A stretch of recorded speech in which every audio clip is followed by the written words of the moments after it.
இது என்ன பண்ணாருன்னா நவேதி விபாஷா சூத்திரே ந இத்யுக்தே ந சப்தः न ग्राह्यः अपितु तस्य अर्थः एव ग्राह्यः एवञ्च वा इत्यस्य विकलरूपः अर्थः ग्राह्यः तदर्थमेव इति शब्दः प्रयुक्तः तस्य निर्णयो नवाशब्दयोः स्वरूपपरत्वात् नवाशब्दयोः विभाषसंज्ञा इत्यर्थः स्यात् इति शब्द अभावे इति इल्लाट्टा என்ன ஆயிடும் எங்கயாவது பாணினி விபாஷான்னு சொன்னா என்ன ஆயிடும் நமக்கு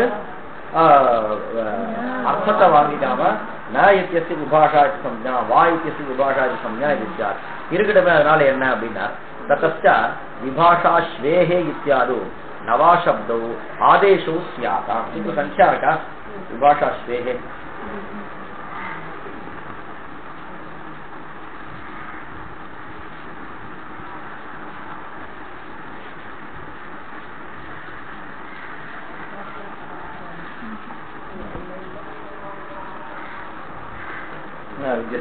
विभाषा श्वेहे षष्ठाध्यायस्य प्रथमपादे त्रिंशं सूत्रं विद्यते என்ன அர்த்தம் அப்படின்னா லிட் யங்கோஷ்சான லிட் யங் நிமித்தம் லிட் லகாரம் அது மாதிரி யங் இந்த ரெண்டும் வந்து நிமித்தம் லிட் யங்கோஹோ இது வர்த்தது சம்பிரசாரணம் விதிச்ச இந்த பிரகரணத்துல வந்து சம்பிரசாரணத்தை விதிக்கிறார் சம்பிரசாரணம்னா என்னன்னா யஜ்ஞன சம்பிரசாரணம் பிரகிருதத்துக்கு வஸ்துதா நேரடியா தேவையில்லை பார்க்கலாம் இப்ப யஜ்ஞன சம்பிரசாரணம்னா எண்ணனுடைய ஸ்தானம் யுக்கனுடைய ஸ்தானத்துல எண்ணம் வந்ததுன்னா அது எண் சந்தி எண்ணனுடைய ஸ்தானத்துல யுக்க வந்ததுன்னு சொன்னா அதுக்கு சம்பிரசாரணம்னு மாற்றி வரும் இக்கு எனகா சம்பிரசாரணம் சம்பிரசாரணத்தை விதிக்கக்கூடிய பிரகரணம் இல்லை இங்க ஸ்வேஹே அப்படின்னா டூ ஓ ஸ்ரீ கதி வித்யோகம்னு ஒரு தாத்து ஸ்ரீ தாத்து ஸ்ரீ டூ போயிடும் ஓ போயிடும் ஸ்ரீ மட்டும் மீறும் அந்த தாத்துல ஸ்ரீன்னு அந்த தாத்துக்கு பின்னாடி லிட்டு லகாரமோ அல்லது யங்கோ இருந்ததுன்னு சொன்னா அந்த ஸ்ரீ தாத்துக்கு சம்பிரசாரணம் வரும் அப்படின்னு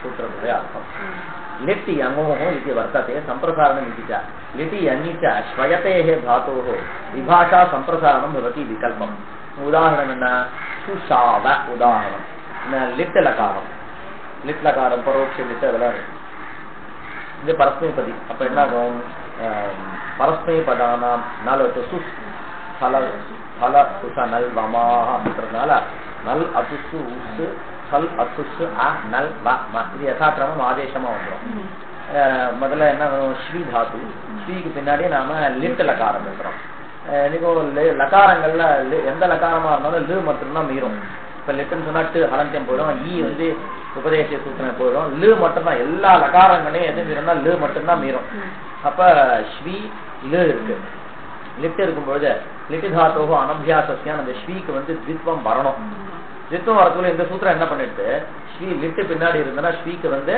சம்பிரசாரணம் வரணும் இப்ப பாருங்க ஸ்ரீல 3 எழுத்து இருக்கு சகார வகார விகாரம் சம்பிரசாரண யோக்கியம் எது இதுல வகாரம் எண்ணுக்கு இருக்க வரும் எண்ணுனா யாரா இப்ப அங்க சம்பிரசாரண யோக்கியம் வந்து வகாரம் வகாரத்திய ஸ்தானத்துல எது சம்பிரசாரணம் ஊ வரும் அப்ப இஷு வு ஈ இருக்கும்போது வு எடுத்து ஊ போடணும் ஷூ ஈன்னு இருக்கு சம்பிரசாரண அச்சா இப்ப நீங்க விட்டா என்ன ஆயிடும் இந்த பரமபட்ட கதை மாதிரி ஷூ ஈன்னு விட்டீங்கன்னா திருப்பி இப்போ எனக்கு வந்துடும் ஷூல ஊ வந்து இருக்கு ஈ ஆச்சு திருப்பி எண்ணு வரும் அப்ப ஸ்ரீநாகும் திருப்பி சம்பிரசாரணம் இதுக்காக பாண்டி என்ன பண்ணாங்க ஒரு மூடுறதுக்காக சம்பிரசாரணாச்சுன்னு பூர்வ ரூபம் போட்டார் எங்க சம்பிரசாரணம் வந்திருக்கோ அதுக்கு பின்னாடி இருக்கிற எழுத்து வந்து முன் எழுத்தோட சேர்ந்து பூர்வ ரூபத்தை அடைஞ்சிடும் அப்படின்னு சொல்லிட்டாரு அப்போ ஒரு முற்றுப்புள்ளி அப்ப அந்த இடத்துல வந்து ஸ்ரீல ஷூ ஈ ஷூ ஊ ஈ இருக்கு அந்த ஊவையும் ஈவையும் எடுத்துட்டு திருப்பி ஊவ அதான் பூர்வ ரூபம் பேரு பூர்வ ரூபம்னா ஏகாதேசம் பூர்வ ரூபம்னா ஏகாதேசம் முன்னாடி இருக்க பின்னாடி ரெண்டுத்தையும் எடுத்துட்டு அதே வரும் அப்ப ஷு ஊ ஈ எடுத்துட்டு மறுபடியும் ஊ வரும் ஷூ ஆயிடுச்சு ஷூ லிட் இருக்கு இப்ப லிட்டனுடைய ஸ்தானத்துல லகாரத்துடைய ஸ்தானத்துல திப் ஆதேசம் வருது பிரதம புருஷ ஏகவச்சனம் திப்புக்கு மறுபடியும் ஒரு ஆதேசம் பரஸ்மை பதானாம் நல்ல அசுசு உசு சூத்திரத்தினால அந்த தீயை எடுத்துட்டு என்ன பண்றது நல்ல ஆதேசம் நல்லல வந்து அந்த மூர்தனி நகாரம் சுட்டு சூத்திரத்தினால அதுக்கு இச்சம்யா லோகம் நகாரத்தை ஹலந்தி இச்சம்யா லோகம் அவசிஷ்டம் வந்து ஆ வேண்டிதான் அவசிஷ்டம் தூக்கம் எப்படி இருக்குன்னா இப்ப ஆ இப்ப அந்த ஷூக்கு தித்வம் வந்துடும் தித்வம் வந்துட்டா ஷு ஆ வரும் இந்த ஆ இருக்கு இல்லையா இது வந்து நித்து நல்ல படிச்சா இல்லையா நித்து நித்தா இருந்தா என்ன அச்சோதி எனக்கு சூத்திரத்தினால விருத்தி வரும். அப்ப அந்த ஷூ அந்த ரெண்டாவது ஷூ இருக்கா இல்லையா சுஷு அந்த ரெண்டாவது ஊக்கு வந்து விருத்தி வந்துன்னா சௌ அந்த அவுகாரத்துக்கு ஏச்சோயவாயாவா ஆவாதேசம் வந்துச்சுன்னா ஷாவு சுஷாவன்னு சொல்லுவோம் இல்லையா. கதி நல்லா வளர்ந்தானாம் சுஷாவ ஏன்னா வந்து பரோட்ச லிட்டு இல்லையா ராமன் நல்லா வளர்ந்தானாமே அந்த செடி நல்லா வளர்ந்துதாமே அப்படின்றான் சுஷாவ து ஓஸ்ரீ கதி விருத்தியோன்ற அர்த்தத்துல. இது நமக்கு இங்க தேவையில்லை. இங்க விபாஷ இப்ப விகல்பம்னு அர்த்தம் வச்சிடணும். அப்ப என்ன ஆயிடுச்சு இது சம்பிரதானம் வந்திருக்க பட்சத்துல சுஷாவ ரூபம், சம்பிரதானம் வராத பட்சத்துல சிஷ்யாவ ரூபம்.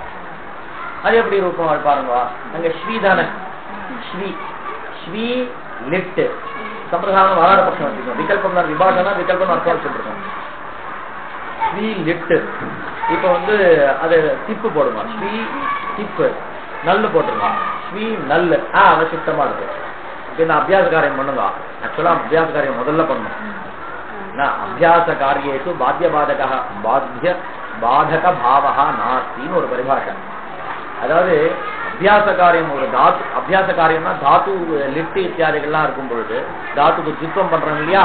இந்த தித்வம் பண்ணி அது பூர்வோபியாசகன் முதல் பாகத்துக்கு அபியாசகன் பேரு. அது சம்பந்தப்பட்ட காரியம் ஃபர்ஸ்ட் பண்ணிடணும்.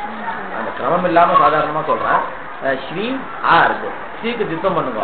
இப்ப சம்பிரதாயம் வராத பக்கம் ஸ்ரீ ஸ்ரீ அந்த ஸ்ரீல என்ன ஆயிடும் அலாதி சேஷா அப்படின்ற முதல் ஹல் மட்டும் நிற்கும். அப்ப ஸ்ரீல முதல் ஹல் என்ன சகாரம் வகாரம் லோபமாயிடும் ஷீன் ஆயிடுச்சு. இந்த ஸ்வீக்கு இருக்கு பாருங்க ஈக்கு வந்து விருத்தி பண்ணுவா. அப்ப ஷிஷ்வை ஐக்கு ஆயாதேசம் பண்ணும் ஷிஷ்வாய ஷிஷ்வாய. ஒரு ரூபம் வந்து சுஷாவ ரூபம், ஒரு ரூபம் சிஷ்யாய சிஷ்வாயன்னு ரூபம். இப்ப இந்த ரெண்டு ரூபம் கிடைச்சது. இப்ப நீங்க விபாஷா சப்தத்துக்கு சப்தபரமா அர்த்தம் பண்ணா என்ன ஆயிடும்னா விபாஷா ஸ்வேகேனா லிட்டு இருக்கும் பொழுது அந்த ஸ்ரீயை எடுத்துட்டு நான ஆதேசம் வந்துடும். இங்க நவேதி விபாஷா சூத்திரத்துல விபாஷான்னா நாவனுடைய அர்த்தமாகிய நிஷேதத்துக்கும் வாவனுடைய அர்த்தமாகிய விகல்பத்துக்கும் விபாஷான்னு பேருன்னு நீங்க அர்த்தத்தை வாங்கிட்டு இந்த விபாஷா ஸ்வேகே சூத்திரத்துல விகல்பம்ன்ற அர்த்தம் உங்களுக்கு கிடைச்சது. அப்ப ஒரு பட்சத்துல சம்பிரசாரணம் வந்தது, ஒரு பட்சத்துல சம்பிரசாரணம் வரல. இதுவே நீ அங்க இத்தி சப்தம் இல்லாட்டினா விபாஷா சப்தத்துக்கு ந அர்த்தம்னு ஆயிடும், வா அர்த்தம்னு ஆயிடும், அல்லது நவா சேர்ந்த அர்த்தம்னு ஆயிடும். அப்ப இந்த சூத்திரத்துல ஸ்வேஹே விபாஷானா ஸ்ரீதாத்துக்கு விபாஷா வரும்னா என்ன ஆயிடும்னா நான் ஆதேசமா வந்துடும், அல்லது அந்த வா வந்து ஆதேசமா வந்துடும், அல்லது நவா ஆதேசமா வந்துடும். அதனால வந்து இந்த இத்தி அர்த்தத்தை வாங்கிக்கணும்.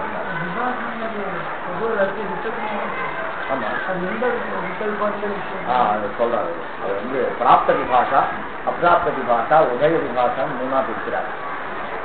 அப்ப வந்து உனக்கு பிராப்த விபா போட்டுருக்காரு இல்லையா,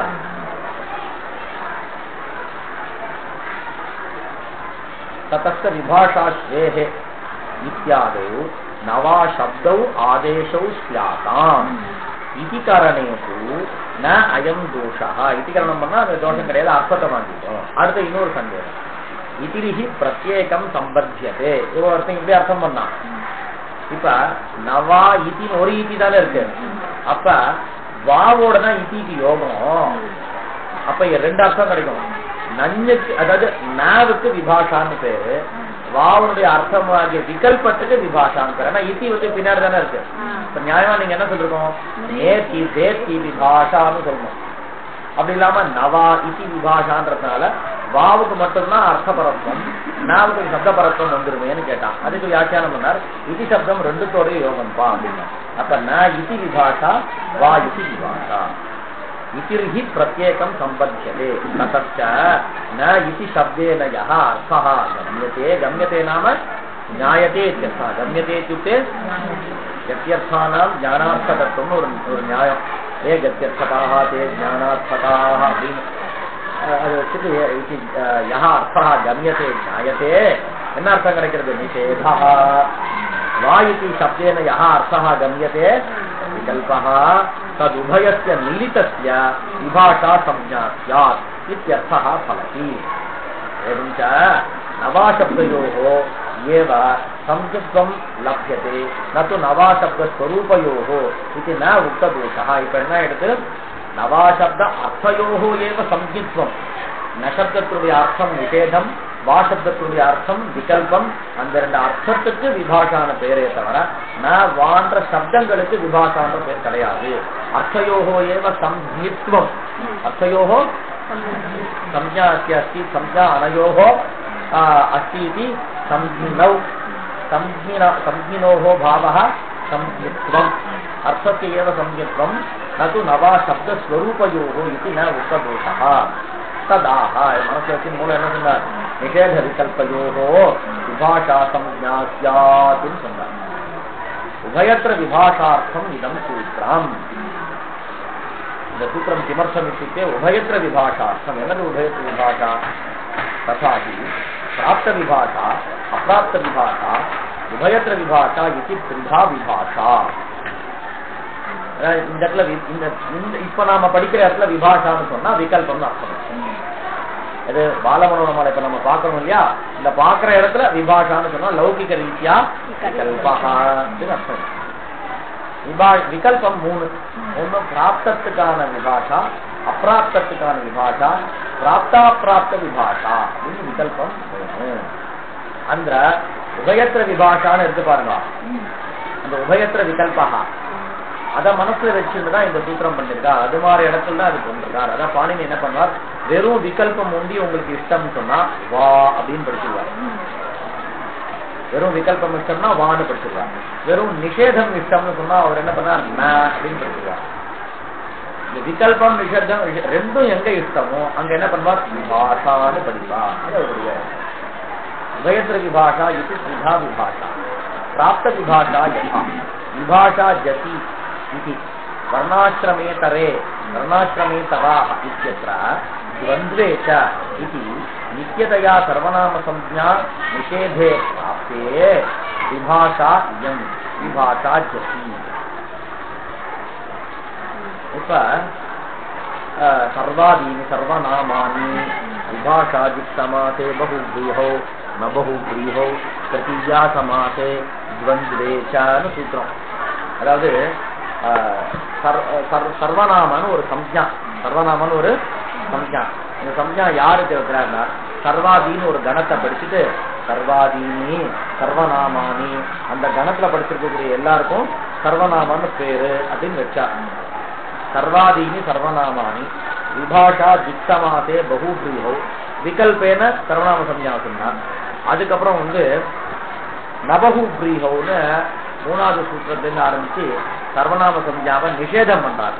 நபகுப்ரீஹோ திருத்தீயா சமாசே துவந்த்வேச்சான்னு ஒரு சூத்திரம். என்ன சொல்றாருன்னா சர்வநாம சம்ஞா யாரார் சர்வநாமன்னு ஒரு சம்ஞா யாராருக்கு வரணுமோ அவளே துவந்த சமாசத்துல வரும்போது அவள் சர்வநாம சம்ஞா கிடையாது அப்படின்றார்.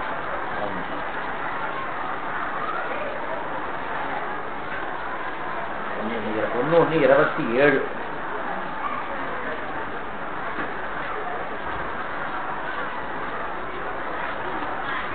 सर्वादीनि सर्वनामानि सर्वादिगण पठितानां सर्वनाम इति संज्ञा. तदनन्तरं विभाषा दिक्समासे बहुव्रीहो अतित्यज्यतां न बहुव्रीहो तृतीया समासे द्वन्द्वे च समासे सर्वादीनि सर्वनाम संज्ञानि न भवन्ति. उदाहरणम् என்ன पूर्वापराणां இப்ப पूर्वे च अपरे च ते பூர்வாபராஹன அங்க பூர்வாபரேன்னு ஒரு மண் கேட்டார். சர்வஹ சர்வௌ சர்வே தானே. அப்ப பூர்வஹ பூர்வௌ பூர்வேன்னு பூர்வேச்ச அபரேச்ச இத்தரேதர யோக துவந்த சமாசம். பூர்வாபரேன்னு சொல்லாமான்னு கேட்டான். அதாவது சர்வநாம சம்ஞா வந்தாதான் உங்களுக்கு ஜஷீன்ற சூத்திரத்தினால உங்களுக்கு ஸ்ரீபாவம் எப்படி தெரியுமா அங்க வருது, சர்வே எடுத்துக்கலாமே. சர்வஹ சர்வௌ சர்வே சர்வ ஜஸ் இருக்கு. இந்த சர்வாவுக்கு முதல்ல சர்வநாம சம்ஞா வரும். ஏன் சர்வநாம சம்ஞா வரும்னா சர்வஹான்னு ஒருத்தனுக்கு பேரு, அவனுக்கு பேரா இருக்கிற பட்சத்துல அது சர்வநாம சம்ஞா கிடையாது. சர்வேஷாம் அது வந்து அன்வர்த்த சம்ஞான்னு பேரு. அன்வர்த்த சம்ஞானா ஒருத்தருக்கு பேர் வைக்கும்போது பாணினி 2 பிரகாரமா பேர் வைக்கிறார். ஒண்ணு சின்ன சின்ன பேரா வைக்கிறது ஒரு பழக்கம், பெரிய பெரிய பேரா வைக்கிறது ஒரு பழக்கம். பாருங்க, டி அப்படின்றார், அசோந்தியாதி டீனர் சின்ன சம்ஞா, கூன்றார் சின்ன சம்ஞா, ஜி சின்ன சம்ஞா, சர்வநாமன்னு பெருசா பேர் வைக்கிறார். பெருசா பேர் வச்சா அது அன்வர்த்தமா இருக்கணும்னு பாஷிக்காரர் சொல்லிட்டாரு. அப்படின்னா அதனுடைய அர்த்தமானது எல்லாத்துக்கும் பொருந்துற மாதிரி இருக்கணும்னா. இப்ப ஒரு கணத்துல ஒரு 20-30 பேரை படிச்சுட்டு அவள் சர்வநாமன்னு பேர் வைக்கிறாருன்னா அந்த பேரு எல்லாருக்கும் பொருந்துற மாதிரி இருக்கணும். சர்வேஷாம் நாம அப்பதான் அது சர்வநாம சம்ஞா. இப்ப சர்வகான ஒரு பையன் இந்த பேர் வச்சிருக்கோம், அப்ப வந்து சர்வநாம சம்ஞா வராது. இந்த கணத்துல வந்து பூர்வ சப்தம் இருக்கு, அபர சப்தம் இருக்கு. நாம பூர்வகான்னு சொன்னோம். பூர்வகான்னு ஒருத்தருக்கு பேரு முதல்வன் அப்படின்றோம்னு வச்சுக்கோங்களேன். அப்ப சம்ஞாவா வந்துருச்சுன்னு சொன்னா சர்வநாம சம்ஞா வராது. ஆனா அது வந்து அவனுக்கு சம்ஞா, சர்வேஷாம்னா சம்ஞா. அப்ப பூர்வ சப்தத்தினால முன் இல்ல முன்பு இல்ல முன்னாடி இருக்கிறது இல்ல கிழக்கு, கிழக்குன்றது வராது, முன்னோர்கள் அது மாதிரி அர்த்தத்தை வாங்கும் பொழுது வந்து சர்வநாம சம்ஞா வரும். சர்வா ஜத்து, ஜத்துக்கு வந்து ஜெகஸ்ரீன்றதுனால ஸ்ரீபாவம், ஸ்ரீ சர்வாதேசம், சர்வா ஈன்னு இருக்கு. இந்த ஆவும் ஈவும் சேர்ந்து குணம் வந்துட்டுனா சர்வேன்னு இருக்கும். அப்ப இந்த காரியத்துக்காக தான் சர்வநாம சம்ஞா வைக்கிறார். இது பூர்வேச்ச அபரேச்ச பூர்வாபரான்னு இருக்கு. ஜஸ்ட் வைக்கிறீங்க, ஜெகஸ்ரீ வருமா அப்படின்னு கேட்டார், வராதுன்ட்டார். ஏன்னா துவந்த சமாசமா இருக்கவே. துவந்தேச்சா அப்ப ஏவம் உங்களுக்கு சுட்டி இத்தியாதிகள்லாம் வராது. சர்வேஷாம்ன்றோம் இல்லையா, ஷஷ்டி பகுவச்சனுக்கு சர்வேஷாம்ன்றோம். ஆனா இங்க ஷஷ்டி பகுவச்சனா பூர்வாபராணாம்னு தான் வரும். ஆனா நான் இப்போ தப்பா சொல்லிட்டேன், சாரி.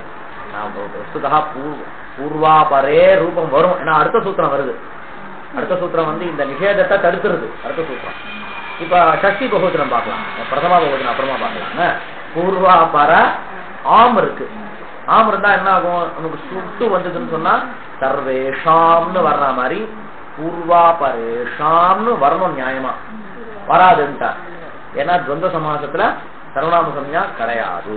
அப்ப ராமசிய ராமயோக ராமானாம் வர்ற மாதிரி பூர்வாபராணாம்னு நொட்டு வந்து ரூபம் வந்துடும். பூர்வாபராணாம் கதர கதமானாம், இது துவந்தேச்ச நிஷேத சூத்திரம். இப்ப அடுத்த சூத்திரம் பாருங்க, விபாஷா ஜசி. விபாஷா பூர்வேன நித்தியே பிரதிஷேதே பிராப்தே ஜசி விபாஷா ஆரம்பியதே. द्वन्द्वे समासे जसि विभाषा सर्वादीनि सर्वनाम संज्ञानि न भवन्ति. कतरकतमे कतरकतमाः जसः कार्यं प्रति विभाषा अशक्तिः न भवति. இப்ப முதல்ல கதரகதம இருக்கு.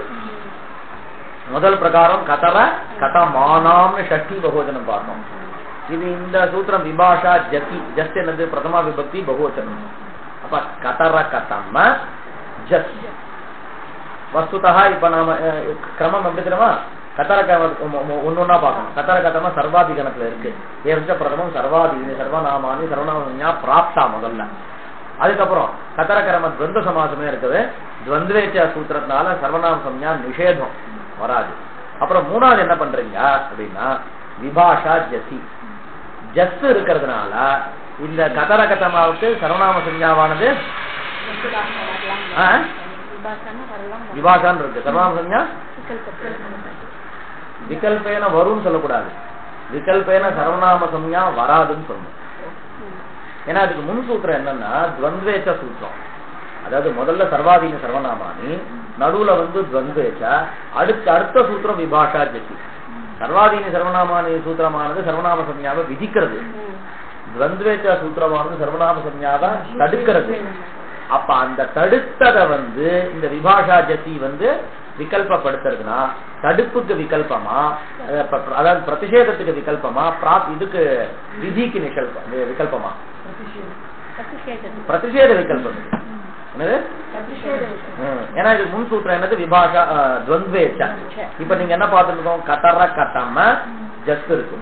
அப்ப பிராப்தமாகிய சர்வநாம சம்ஞா பிரதிஷேதத்துக்கு ரிசல்ட் ஒன்னாதானே சார் வரப்போகுதுன்றது வேற. ஏன்னா இங்க வந்து அவன் வரக்கூடாதுன்றது கிடையாது, வரக்கூடாது அப்படின்றது விகல்பம்னு சொன்னாலும் அவன் வர்றது விகல்பம்னு சொன்னாலும் பலன் ஒன்னாதான் இருக்கு இல்லையா. நீ வரக்கூடாது அப்படின்றது உன் இஷ்டம், நீ வர்றது அப்படின்றது உன் இஷ்டம் அப்படின்னு சொன்னாலும் எப்படி சொன்னாலும் வரலாம். அந்த ரெண்டு அர்த்தம். ஆனா எப்படி வஸ்துதா வந்திருக்குன்னா நிஷேதத்துக்கு தான் இங்க வந்து விகல்பம் வந்து. ஏன்னா முன் சூத்திரம் துவந்தேச்ச சூத்திரமானது கதர கதமா வந்து துவந்த சமாசமா இருக்கவே சர்வநாம சம்ஞா வந்து சர்வத்திர பிரதிஷித்தம். சர்வத்திர இத்துக்கு சர்வேஷு சுப்பு பிரத்யேஷு பரேஷு சாமான்யதையா சர்வநாம சம்ஞா நிஷித்தா பரந்து ஜத் பிரத்யே பரே விகல்பேன சஹா நிஷேதா பவதி சுத்தம். இப்ப இங்க பாலவன்மா பாருங்க, யதா விபாஷா ஜசி இதி அவர் என்ன வர்ணாசிரமே தரே யா வர்ணாச்ச ஆசிரமாச்ச இதரேச்ச அப்படின்றோம். வர்ணாசிரமே தர இதரேதர யோக துவந்த சமாசம். முதல்ல அந்த இதர சப்தமானது சர்வாதிகணத்துல இருக்கு, சர்வேஷாம் நாமாவாவும் இருக்கு. ஏன்னா எல்லாருக்கும் பொருந்தும். இதரகான யார வேணா சொல்லாமே, அதர் தான் அது மீனிங், அதர்னு யார வேணா சொல்லாமே. இப்ப எனக்கு அந்த வர்ணாசிரமே தர வந்து சர்வநாம சம்ஞா வர்றது. ஆனா வர்ணாசிரமே தர வந்து துவந்த சமாசமா இருக்கவே என்ன ஆயிடுது, சர்வநாம சம்ஞா பிரதிஷேதம் ரெண்டாவது ஸ்டெப்பு. இது எங்க இருக்கு, வர்ணாசிரமே தர ஜஸ்ட் பிரத்யம் இருக்கு. இப்ப ஜஸ்ட் இருக்கும்போது விபாஷா ஜசினா சர்வநாம சம்ஞா பிரதிஷேதத்துக்கு விகல்பம். பிரதிஷேதம் விகல்பம்னா பிரதிஷேதம் சர்வநாம சம்ஞா பிரதிஷேதத்துக்கு வந்து விகல்பம் பண்ணிட்டீங்கன்னா பிரதிஷேதம் இருக்கிற பட்சத்துல பிரதிஷேதம் அந்த வர்ணாசிரமேதராக சர்வநாம சம்ஞா வராது. அப்ப ஜஸ்டுக்கு வந்து ஷி ஆதேசம் வராது. வர்ணாசிரமே தராகன ராமஹராமோ ராமாஹம ரூபம். அந்த துவந்தேச்ச சூத்திரத்தினால கூடிய அந்த பிரதிஷேதத்தை வந்து நாம வந்து பிரதிஷேதத்தை ஸ்வீகாரம் பண்ணலன்ற பட்சத்துல விகல்பம் தானே சொன்னோம். ஸ்வீகாரம் பண்ணலன்ற பட்சத்துல சர்வநாம சம்ஞா உண்டு. உண்டுன்னு சொன்னா ஜஸ்டுக்கு ஸ்ரீபாவம் வந்துட்டுனா வர்ணாசிரமே தரேன்னு ரூபம். வர்ணாசிரமே தரே வர்ணாசிரமே தராக இத்தியத்ர द्वन्द्वेच इति नित्यतया सर्वनाम संज्ञा निषेधे प्राप्ते द्वन्द्वेच इति पूर्वसूत्रेण नित्यतया या सर्वनाम संज्ञा यह सर्वनाम संज्ञा निषेधः प्राप्तः அது எப்படி பிராப்தம், நித்தியம் பிராப்தம். ஏன்னா அந்த சூத்திரத்துல வந்து ஒண்ணுமே சொல்ற द्वन्द्वेच द्वन्द्व சமாசமா இருந்தா எப்பொழுதுமே சர்வநாம சம்ஞா வராதுன்னு சொன்னார். அப்ப நித்தியமான பிராப்தமாகிய சர்வநாம சம்ஞா நிஷேதத்தை பிராப்தே விபாஷா இயம். அப்ப இதுக்கு என்ன பேரு, பிராப்த விபாஷான்னு பேரு. என்ன பேர், பிராப்தஸ்ய சர்வநாம சம்ஞா நிஷேதஸ்ய விகல்பः. பிராப்தஸ்ய சர்வநாம சம்ஞா நிஷேதஸ்ய நிஷேதः एव प्राप्तः निषेधस्य विकल्पः.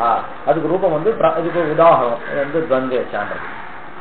अप्राप्त विभाषा यथा हीयस्य नित्सु विभाषा इति द्वितीयस्मै द्वितीयाय इत्यादि हीय प्रत्ययस्य सर्वाधिगणे पाठ अभावात् अप्राप्तायां सर्वनाम संज्ञायां विभाषा इदम् अर्थः.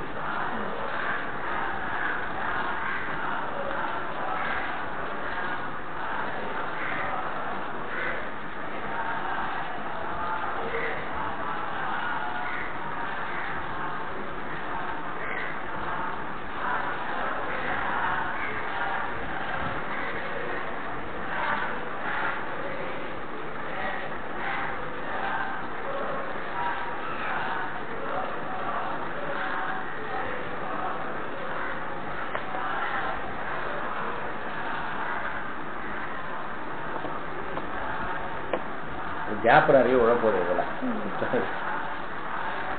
சூத்திரம் எடுத்து வச்சுருந்தோம் முடியும்.